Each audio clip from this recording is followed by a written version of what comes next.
This time we'll enter this hard drive. This side that has a pin and connectors would have to face the motherboard, right? So it would go slide this way.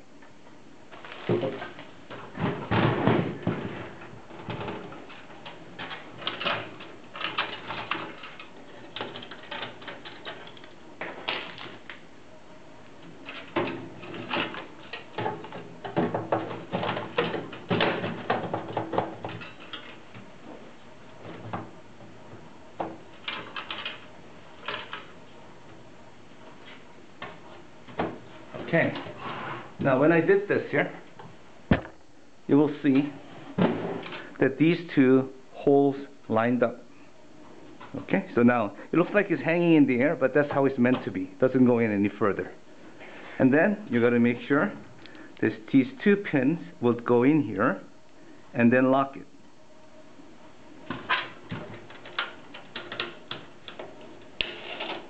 Okay, that's how you install the hard drive.